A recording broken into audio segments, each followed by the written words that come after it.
Okay, time to get started. So last time we were talking about this example right here, and this was a kind of a good starter example because there's no particularly strong algebraic inconveniences or challenges, and likewise the geometry is not that bad. It's just a bunch of planes, not even easy planes even, right? So this is a good sort of warm-up example, and again, keep in mind the purpose of this warm-up example is not to get the right answer. The purpose is to understand and see how the process works. It's the method of understanding that certain bounds correspond to certain points, which correspond to certain surfaces, which have certain equations, which you can then solve for whichever variable you're interested in. Okay. All right. Okay. So a couple of little general bits of advice. It's a good idea to try not to slice through corners. Same reason as for double intervals. Bad things happen. You slice through a corner. Roughly speaking, whenever you slice through a corner, you're going to have to stop whatever iterated integral you're working on, start a whole new one. Now you've got two iterated integrals, and then more if you slice through more corners. So try not to do that if the options are available. Again, think about what you're going to which variables would you like to solve for, and just keep in mind that that's what's going to happen if you make those your inside differentials. So think strategically about that. So now here's another point of view. Now we have not talked about this yet, this idea of projections. And I am going to explain this sort of by example. And the punchline is what I have written here, that we're going to think about shadows and top surfaces and bottom surfaces and stuff like that. But I don't think it'll make sense outside of the context of an example. So here we go. This is our first example of this projection idea. Okay, so first the region. That surface like this is part of a paraboloid. Right? We're looking at the part that's in the first octant. And first octant means I want x, y, and z all to be positive. And then also bounded by z equals 1, which is going to be that sort of flat top face like that. So there's our solid. Everybody happy with that? A real quick aside. That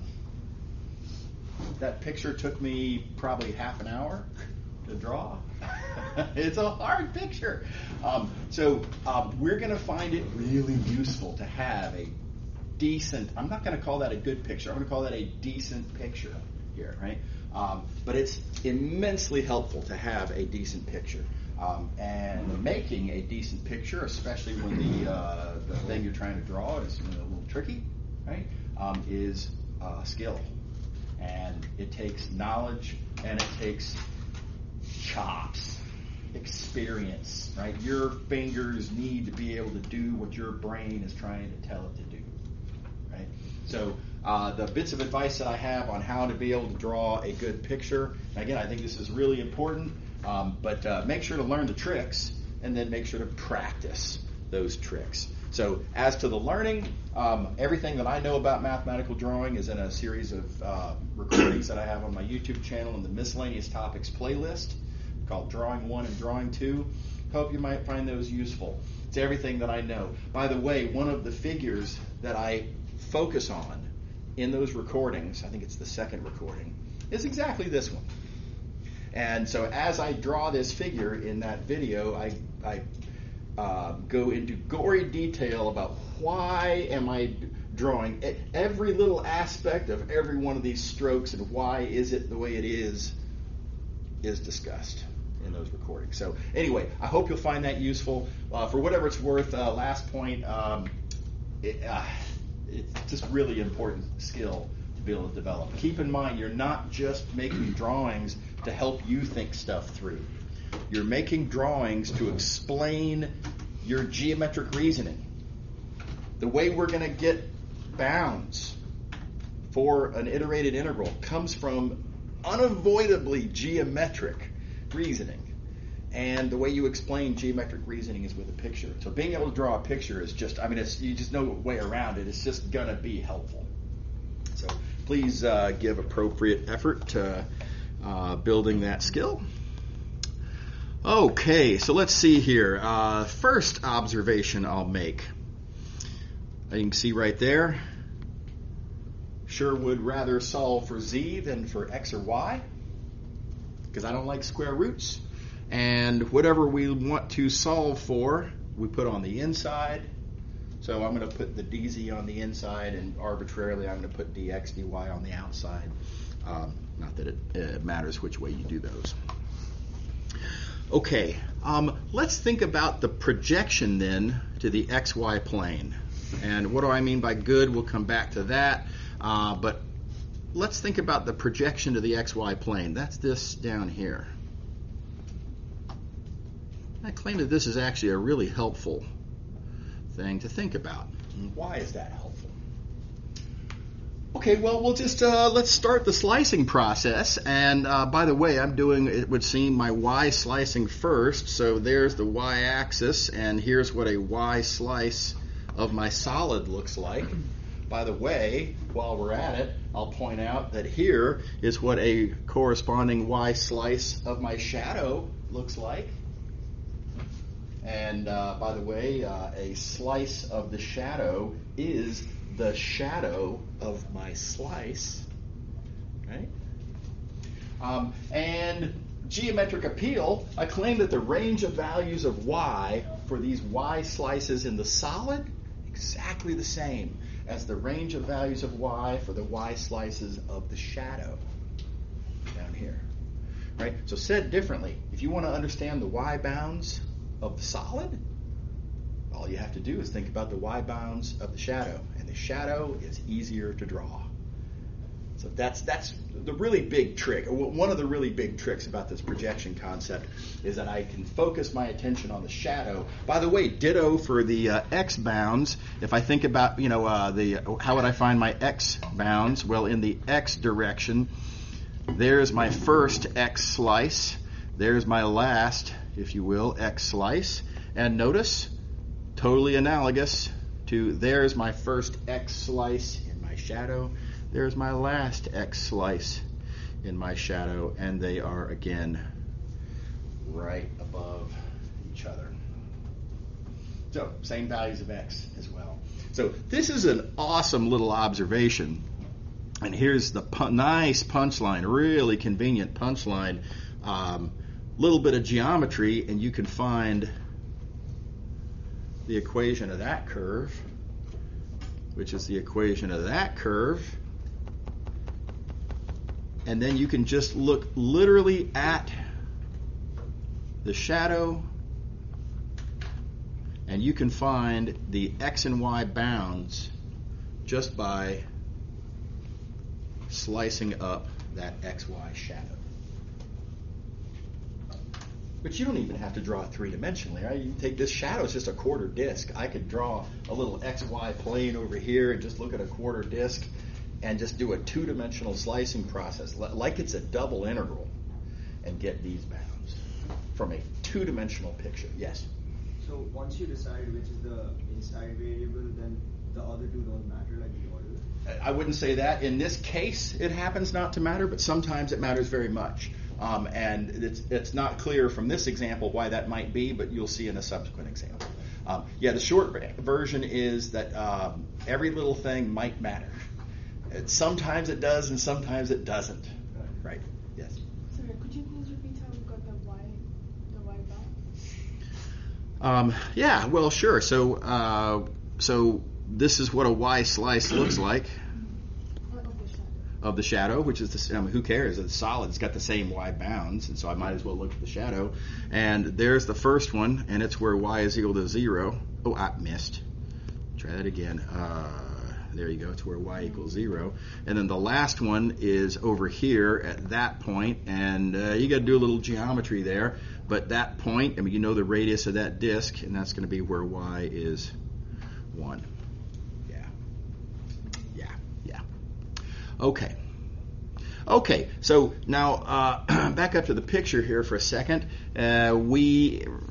Honestly, actually, we're looking at a y slice for a given value of y, and then we started looking at x slices.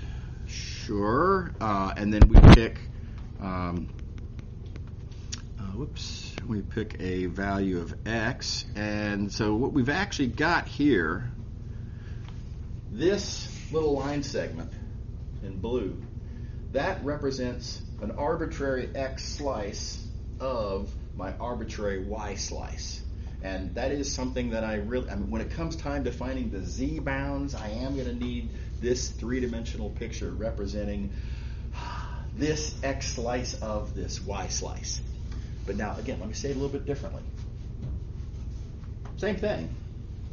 I can think of that as being what you get sitting above some point. Don't think of it as an arbitrary y and arbitrary x. Think of it as an arbitrary point in my shadow. And then I just look directly above that arbitrary point in the shadow. Is that cool? All right. Now, here's another thing that's going to be convenient about this example, and this is going to lead to another sort of general broad stroke point to be on the lookout for. How would I find the lower bound for z on this question? Well, it's going to come from that point. That point is on this surface. That surface has this equation. I'm playing the usual game. Okay. But what's nice about how this has worked out is that above this point in the shadow, the lower bound point is always on the same surface. It's always the same surface. This is the same equation because it's always the same surface. No matter what point in the shadow I'm looking at, that lower bound point will always be on this purple surface. So this is what I'm going to call a consistent bottom surface. This is there's something analogous here to don't slice through a corner, because every time you slice through a corner, well, you're going from one curve to a different curve, or one surface to a different surface, something like that. So a consistent bottom surface is how I think that's best sort of seen from this projection point of view. And now let's think about the upper bound. The upper bound here is going to come from that point. That point is always on this surface with that equation. And again, always the same surface. So the top surface, if you will, the upper bound surface. The surface that contains the point that will always tell me my upper bound. Always got the same equation. It's all one surface. So again, consistent. So the top surface is consistent as well. So this is something you want to look for. You want to try to avoid thinking about projections when the top surface has multiple sort of pieces that don't always have the same equation. That would be bad. Okay, so this being what it is, I see the bottom surface point, I see the top surface point. How do we find the bounds? Well, the lower bound is going to come from solving for z in the lower bound surface. And the upper bound is going to come from solving for z in the upper bound surface. And there we go. We now have a triple iterated integral representing how to deal with a triple integral on this weird looking solid. Yes? So to clarify, like the triple integral of this, like it's not like the volume of that. Right? Correct. Yeah. So that's right. So when we're doing a triple integral, we're doing some sort of an addition, some sort of a summation. The three-dimensional solid is our domain. We are going to be chopping that up into little pieces of volume, but on each little piece, what we're interested in is not volume. What we're interested in is something times volume, and the reason we're interested in something times volume depends on the application. Yeah. Yes? Once we know which given equation describes the bottom surface versus the top surface, will we always be able to have that be the lower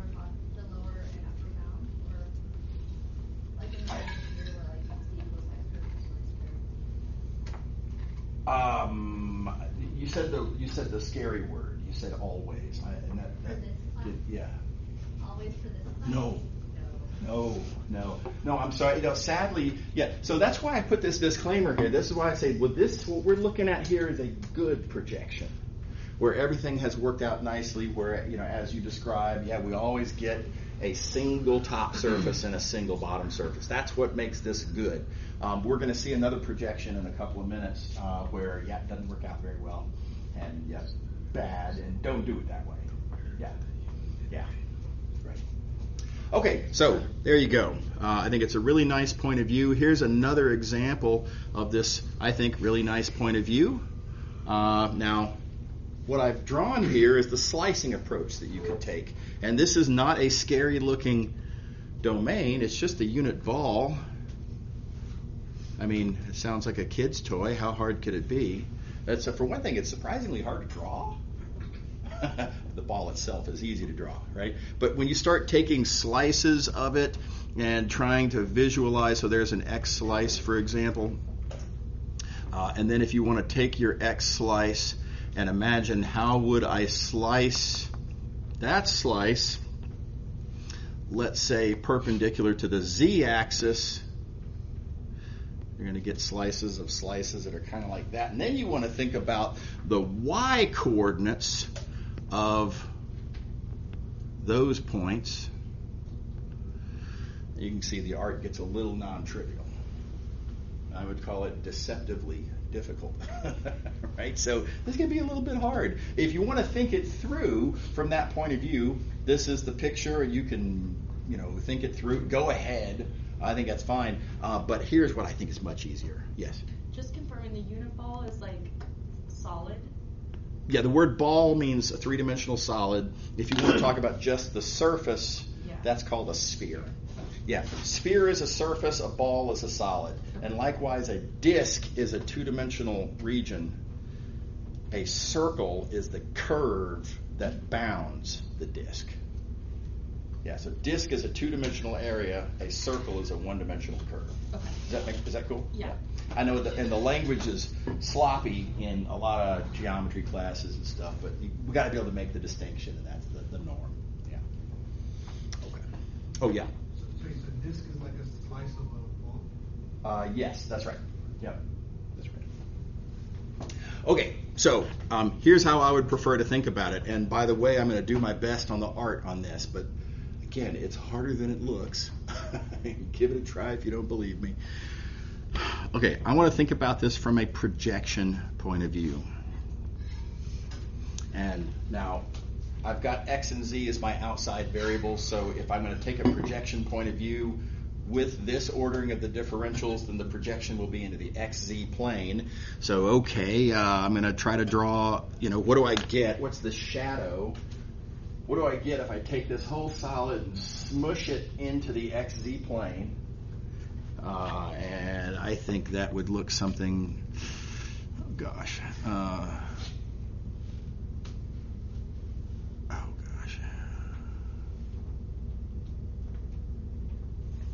right, that's the least worst I've ever done. All right, so that's what the shadow looks like. Now it's hard to draw, but it's easy to visualize. If you have a unit ball, that's shadow. Unit disk, right? Everybody buy that? Cool. Finding how do I slice up the unit disk? Nothing to it. That's just a section 5.2 slice and dice. And again, don't try to see it in the three-dimensional picture. Just recognize that all I really need. Oh, I need a pencil. All I really need is to see that in the XZ plane. So let me just draw it in the XZ plane. And you can just, again, negative 1 to 1, right, in the X direction. And then for any given X, you play the usual game, and you'll get these bounds right here. Now, we're 2/3 of the way done, and we haven't had to do any difficult drawing. So that's pretty cool, right? Now, for a given point in our shadow, let's see here, do it like this. For a given point in our shadow, it doesn't show up very well. Here we go. For a given point in our shadow, that's going to be, you know what, that's artistically a bad choice. Let me put it up a little higher where I can see it better. For any given point in our shadow, there's going to be a range of values of y, something like that. The first point of which, representing the starting value of y, is always going to be on this surface, sort of the left hemisphere, in which it's pretty easy to solve for y, and when you do, you will get that as your lower bound for y. And the upper bound for y will come from this point, which is consistently on that surface. And again, pretty easy to solve for y. And you get that. So if only geometrically and artistically, I think it's a lot easier to take this projection point of view. It's easy to see what the projection is. It's not bad to see what's the lower bound surface, what's the upper bound surface for the inside variable y in this case. It's just a lot easier in the slicing process. Another tool for your toolbox. Again, you don't have to use this method, but it is an option, and in many cases, it's just way better. Okay, another example. This is a weird example.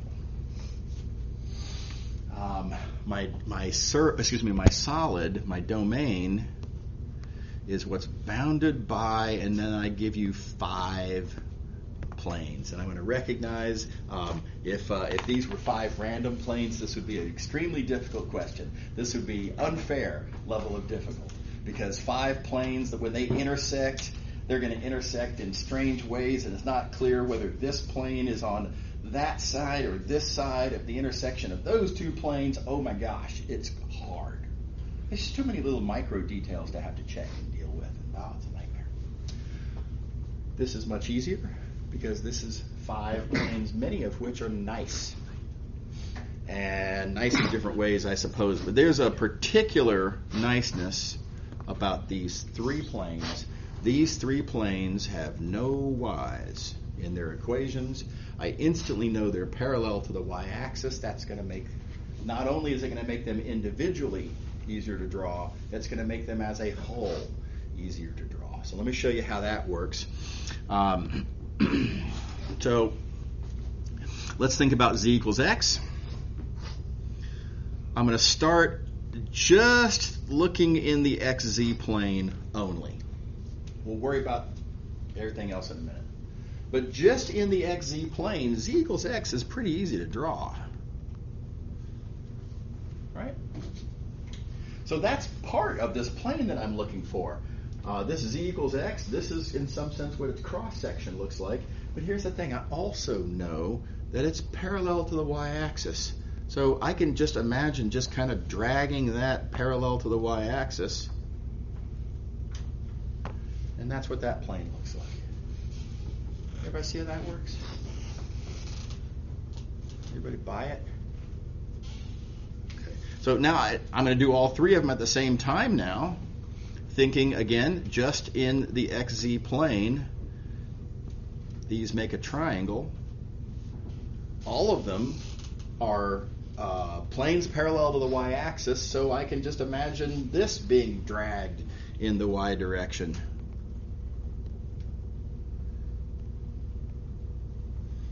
And you can start to see that I get a prism. Everybody see how I got that prism? All right, so we're 60% done.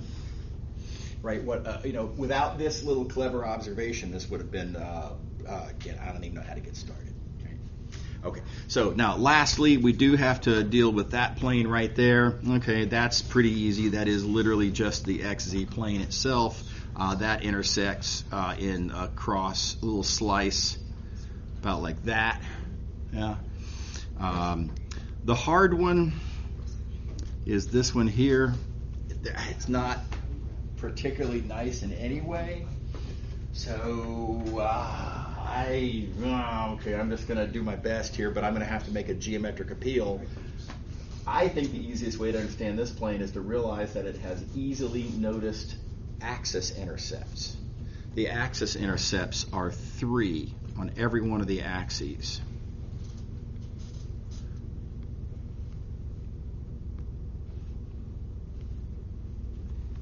And now the geometric appeal, you got to imagine you have this prism parallel to the y-axis like that, and now you got to imagine that you're cutting it by some angled plane, right? And I assert that it makes a face that's kind of like this.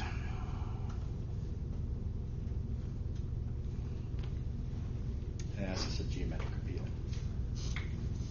Everybody okay? One thing that you might find helpful on this, by the way, is you can certainly notice that, let me get rid of all that stuff. You can certainly notice that these points in red are easy to compute because they come from the easy planes. And then you can plug in these values of x and z into here and get those corresponding y values, and those corresponding those corresponding y values will give you then these points here, and that might make it a little bit easier to draw how that cross section, how you take that angled cut through that prism. Yeah. So this, like the line where the purple arrow is basically pointing at. Yep. With that, is that the same like slope as the x equals x? You talking about this one right here? Yes. Well, that's just artistic incompetence, I'm afraid. Yeah, it's not. Yeah, unfortunately. So correct me if I'm wrong, you were asking about this versus that. I tried to draw them as being a little bit different. Yeah, they're not parallel. They're inside of the same plane, but at a weird angle because this is a weird plane. Yeah. Okay. All right. Okay. So now again, you can take a slice up point of view on this, and you can take this solid and start slicing it up. For example, let's suppose let me do it like this. Let's suppose that I wanted to put dy on the outside. All right, well, y slices look kind of like this, right? What's wrong with that? That seems kind of nice, right up to the point where you hit this corner. And then everything changes, and it's not nice anymore. Now your slices look different, and they're all kind of mangled. And then they look like that for a little while. And then you hit this corner. And then your slices look, wrong color, sorry. Then your slices look different still. I don't even know how to, oh gosh. I don't know, something like that maybe. But so if you were to do the slicing with dy on the outside, you would have 3 separate iterated integrals. That's not good. Everybody see why that's bad, right? So we don't want to do that. So I claim, and this is going to mostly be an exercise for y'all to think through on your own, I claim that there is only one of 6 possible slicings that doesn't hit a corner. And that's this right here. And that's, again, a fantastic little exercise to think through all 5 of the other options and see how they go wrong. And then think through this option and notice how it just all works just fine. Okay, so give that a try. But here's a better way to do this whole problem, and that is to think about a projection point of view. And I'm just going to point quickly to what I think is the good projection, and that is to go into the XZ plane. And in the XZ plane, the shadow is pretty easy to notice. There's the shadow.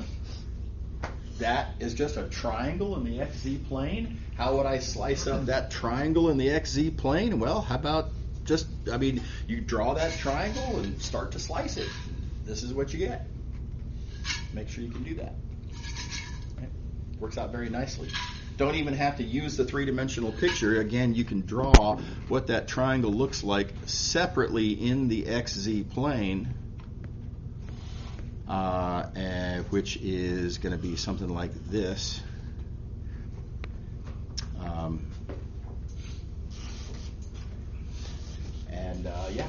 Just slice, and there you go. And then, for a given value of x and z, and keep in mind we represent values of x and z by picking a point in the shadow arbitrarily. Let's suppose I take a point like that. Right? Well, then here's my range of values of y. And you can see that y starts at that point, which is in this face, in which you can solve for y, and y is 0. And the ending value of y comes from a point that looks like that, which is consistently always in that face, in which you can solve for y.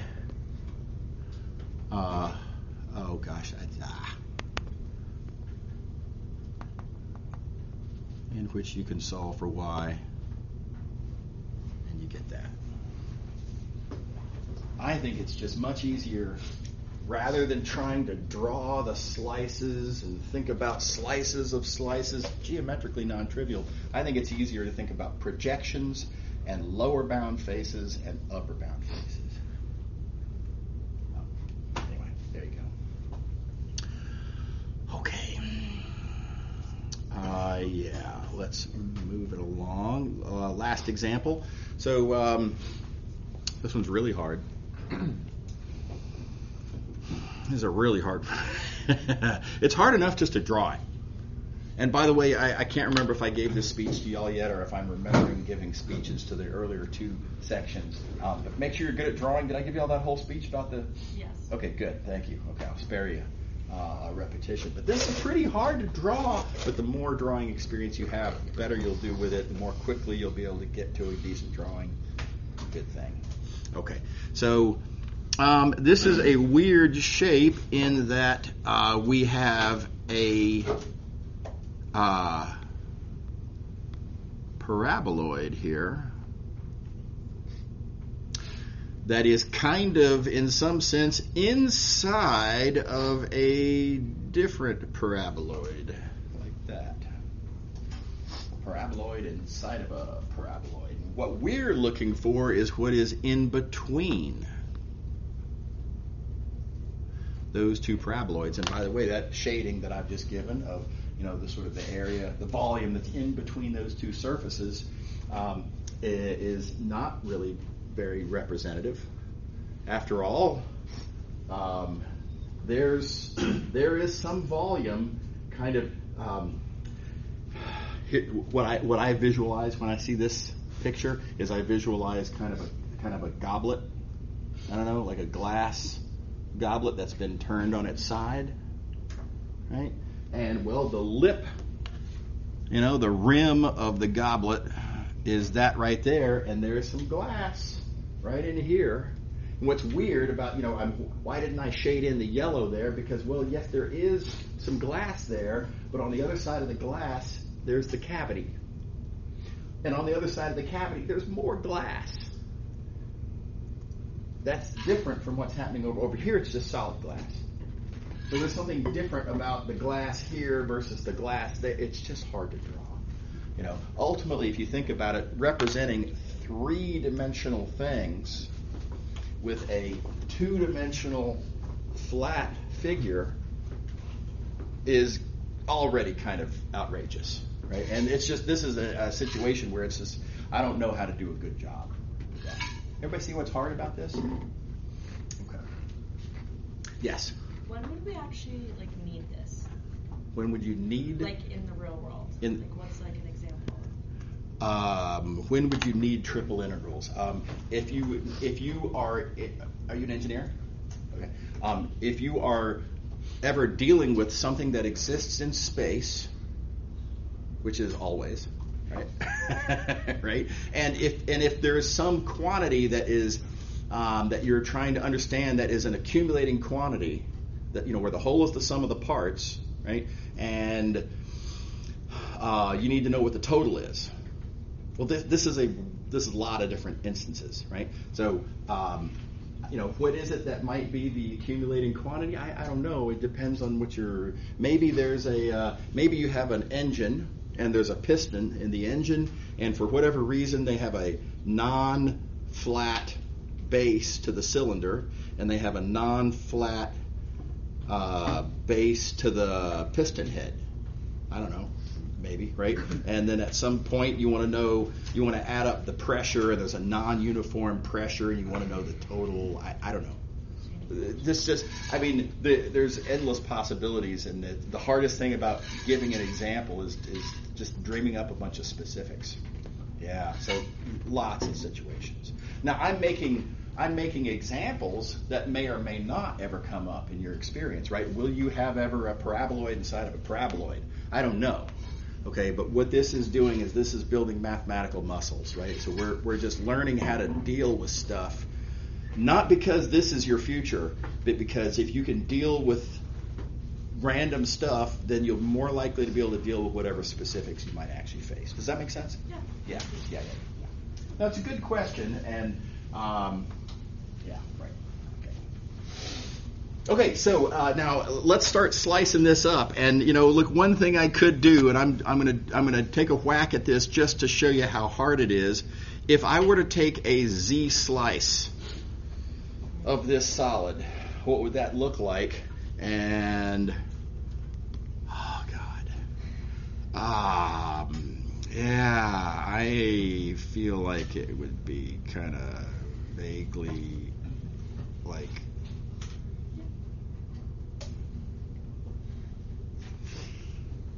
Okay, I'm on a roll. That's the best I've ever done on that as well. And that's after years and years of drawing this same thing. Right? So it's hard to do. Right? And people can mess this up very easily. You could easily be like, okay, well, I guess it would be kind of like this and that. And now you have like an M.C. Escher like illusion mistake. And you're going to get dramatically wrong answers. You can see how easy it would be to make a mistake like that. You know what I mean? So this is artistically a hard situation. Okay, so here's a much better approach. Again, my opinion, and that is to observe. It's much better to solve for y. Otherwise, we have square roots, ugly square roots, no less. That puts dy on the inside. That means that if we're going to take a projection point of view, it really ought to be in the xz direction. Let's think about the xz shadow. The disk. It's not bad at all. Right? Furthermore, not only is it not bad at all, but for any point in that shadow, in that xz shadow, if I look at the sort of the range of points as I move in the y direction, the lower bound point is always on that surface, and the upper bound point is always on that surface. So from a projection standpoint, this is actually an easy problem. From a slicing standpoint, it's geometrically and artistically really hard. Is that okay? Does everybody see that? Okay, so here we go. The last thing I was going to say, there's bazillions of examples of three-dimensional solids that could be domains for a triple integral, that have to be sliced up or thought of in terms of projections, and that are all a little different, right? So I've given y'all 4 or 5 different examples here. The list is endless. I can't go on forever. And so just try to take the the little strategies and lessons that we've seen from these examples that we've talked through, and try to look for how you can use those ideas with whatever other examples that you might find in the homework exercises, in exam questions, and then in your futures outside of this course. There's going to be a million different little examples, different kind of scenarios, and but these lessons I think are a pretty good arsenal for dealing with them. Yeah. Was that a? Yeah. For the bounds we have for y, is there a reason why? Because for y1, it's on the surface, like the longer one, right? The green one. Yep. Yep. Yep. Then it's supposed to be x squared plus b squared plus 4. Nope. Nope. That one is y equals 2 x squared plus z squared. So yeah, you got to think through all the chapter 2, all the details, and just to finish it up. So we solve for y here for the lower bound, and it gives us our lower bound. Okay. Yeah. And mix up the columns. Yep. Yeah, it's easy messing up. Yeah. Okay. So moving along. So section 5.5 is massive. It's going to take us the remaining 8 minutes today, and if I had to guess, probably all of next week to finish section 5.5. It's crazy. I don't know why Kali made this massive section, but anyway, that's the way this book's structured. So whatever. So don't sweat it. Just think of this as being 3 sections. So anyway. Okay, so this is about change of variables. It turns out change of variables is a kind of an extension of the idea of the substitution rule, and I'm sure y'all are familiar with the substitution rule from single variable. You probably think of the substitution rule as a method, but this is how you would write the substitution rule down as an equation. And so that's what I'm going to call the substitution rule for single variable. So I'm going to give you a different take on the substitution rule that I know you all understand. Right? But as with derivatives and integrals, right, you think back to how did I present derivatives, how did I present integrals? We always started with, okay, we need to take a certain point of view on the single variable version. And from that point of view, everything will generalize nicely. Right? And that's what's going to happen here. If we take a certain point of view on the substitution rule, it'll generalize very nicely. So the goal here is the particular point of view, not the rule in general. Okay, so x is g of t. We normally write that down algebraically, just literally x equals g of t. Here I want to think of this a little bit more geometrically. I want to think of this as, we've got this function, and t is my input to that function, and x is my output from that function. And I want to draw the domain as the t-axis, and the target is the x-axis. Okay, so we're stretching that out. Certain particular points, you take A, you plug it in, you get G of A. You plug in B, you get G of B. Plug in any point over there on the left, you get a point on the right. And if I were to plug in a bunch of points, like this whole subinterval of size dt, plug in all of those points, you're going to get a bunch of output points that'll have a different, probably different width dx. And what I want to talk about now is what's the relationship between dx and dt. And roughly speaking, you imagine this interval being picked up, and it's going to sort of set down here, but depending on the particulars of g, it's going to get kind of either stretched out or maybe squished in, or it's going to get, its size is going to get changed by a factor. And my favorite way to think about what is that factor, what do I multiply by dt to get dx, is to think about what do we know about derivatives. And derivatives are what you multiply by input changes to get output changes. Y'all remember all that, sort of point of view. And I was thinking of dt as representing a size, but I could also think of it as representing change in the value of t. I can think of dx as representing a change in the value of x. What do we multiply by input changes to get output changes? Derivatives. So the thing that tells you how much the size gets stretched out, what I like to call the stretching factor, this is the derivative. Is that cool?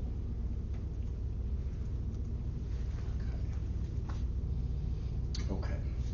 So this actually pretty much does it for us. dx is g prime dt. G prime is our stretching factor, as discussed.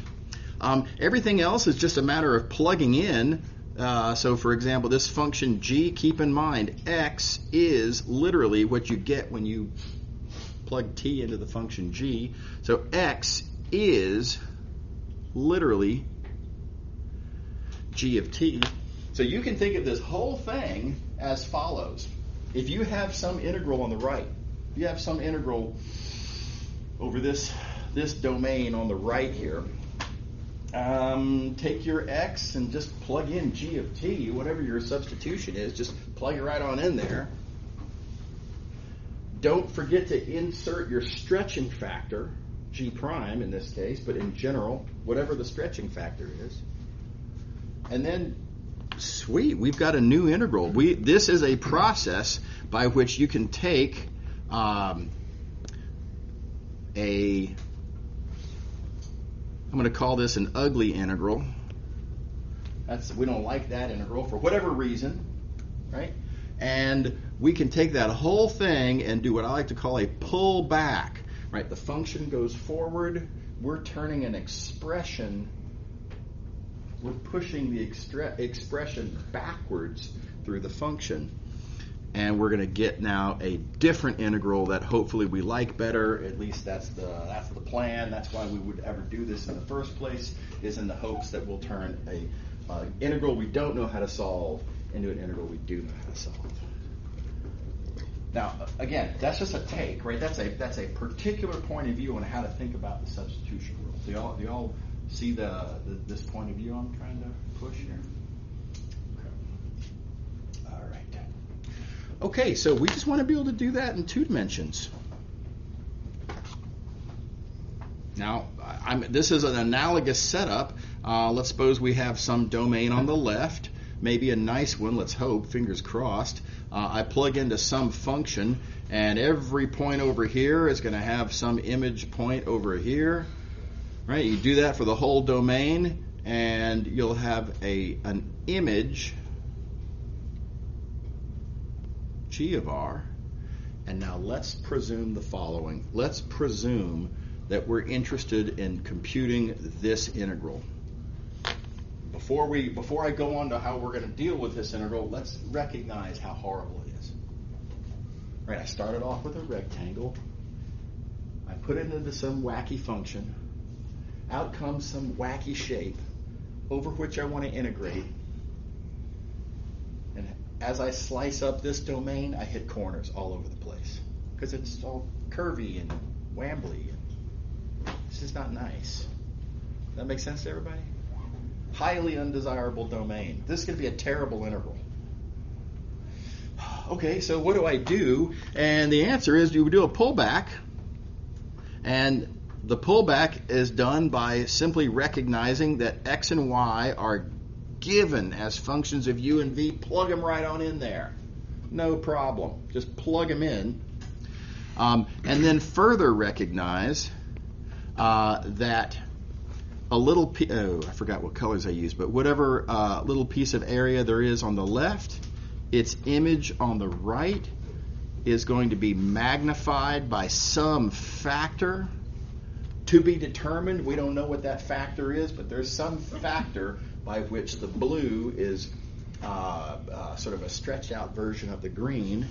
And that blue area then is the green area times your stretching factor, whatever that factor, whatever G does to area, however much G is stretching out areas, just make sure to stick that in there, and you've turned your integral on this horrible domain into an integral on this much nicer domain. And that's the big picture strategy. We'll draw the line right here and pick up here on Monday. Y'all have a great weekend. See you later. Don't forget about attendance. Okay, so